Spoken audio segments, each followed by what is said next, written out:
le Tour de France des réseaux, c'est ici. SFR Collectivité est le leader français des réseaux d'initiative publique avec pas moins d'une trentaine de réseaux dans son portefeuille.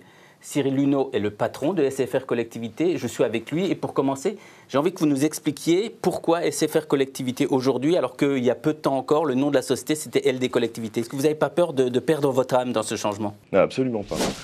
D'abord, il y a un moment donné, il faut savoir poser le crayon, réfléchir à ce que l'on a fait. Le point essentiel de ce changement de dénomination correspond à un élargissement en fait, du périmètre d'activité que nous avions jusqu'à présent. Premier périmètre, c'est évidemment l'aménagement du territoire aux côtés des collectivités. Le deuxième point, je dirais, c'est être en soutien au déploiement du réseau du groupe SFR. Et troisième exercice, c'est travailler sur des partenariats un petit peu plus forts dans le domaine des services. Quatrième point, c'est accompagner la communication auprès des collectivités pour qu'elles se rendent compte de ce que veut faire le groupe, des priorités et des points d'étape et des limites que l'on peut avoir dans le cadre de ce type de déploiement. Alors à la fois promouvoir l'existant, favoriser l'avenir et puis faire de la pédagogie aussi sur les usages. Aujourd'hui, nous avons apporté un véritable service sur le territoire. Il faut communiquer sur ce que nous avons apporté, sur ce que nous faisons. C'est une demande à la fois de la collectivité mais également des populations d'être informées de ce qui existe sur leur territoire. Donc nous avons pris la décision de communiquer beaucoup plus que nous avons fait jusqu'à présent pour rendre ce service à la collectivité. Le président de la République l'a dit très clairement, il veut développer le très haut débit, il veut développer la fibre optique. Il est question de 2 milliards pour le grand emprunt. Quelle est votre stratégie dans ce grand chambardement autour de la fibre optique ? Il s'agit de savoir où l'on va poser les curseurs. Ça veut dire qu'aujourd'hui, vous n'avez pas une idée précise du modèle économique qu'on peut mettre en place ? Il est en train de se mettre en place entre les opérateurs privés. Par contre, dans la zone moyennement dense, eh bien, les modèles n'existent pas encore. Il y a des expérimentations qui sont faites par les opérateurs privés, mais il y a aussi des réflexions en cours avec des participations des collectivités qui souhaitent intervenir pour qu'il n'y ait pas de fracture sur ces zones-là. Troisième zone, la zone la plus compliquée parce que la plus coûteuse, parce que évidemment la population est moins importante et moins dense.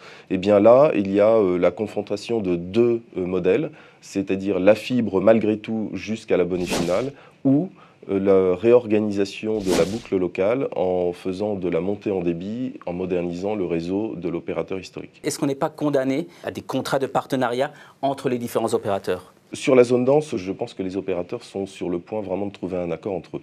Sur les autres zones, la messe n'est pas dite, en tout état de cause, que ce soit le flux des investissements qui vont devoir être consacrés à la mise en place de ces réseaux, que ce soit le mode d'intervention, les choses sont encore en cours de discussion. Là où l'investissement privé peut être fait sans besoin de l'intervention publique, eh bien, laissons les opérateurs privés faire.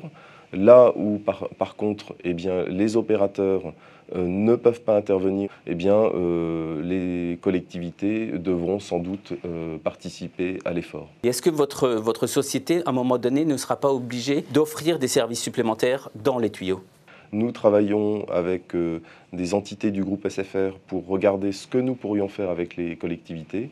Donc on travaille sur des projets de type e-santé avec par exemple tout ce qui est maintien à domicile. Nous travaillons sur d'autres projets qui sont autour de l'e-éducation. Et puis dans tout ce qui va être ville 2.0 avec des partenariats qui pourraient être faits dans le domaine des parkings et ce genre de choses. Et est-ce qu'on peut tracer un peu cet avenir en imaginant les délais ? D'ici quand assisterons-nous à ça ? Si les acteurs privés ne sont pas capables de proposer des actions durables, eh bien c'est très difficile pour la collectivité d'avoir une planification de ce qu'elle veut faire sur son territoire. Avec l'ensemble des aspects qu'on a évoqués, je l'ai dit en introduction, une trentaine de réseaux aujourd'hui. Dans un délai de 5 ans, SFR Collectivité, ce sera quoi, le double de réseaux ? Aujourd'hui, nous avons recensé plus d'une dizaine de projets qui représentent plus d'1 milliard d'euros d'investissement possible. Ces projets sont à l'étude. Je ne sais pas s'ils aboutiront tous, mais en tout état de cause, il y a une vraie volonté des collectivités de participer à l'aménagement. Et de SFR Collectivité en partenariat. Absolument. Très bien. Merci beaucoup.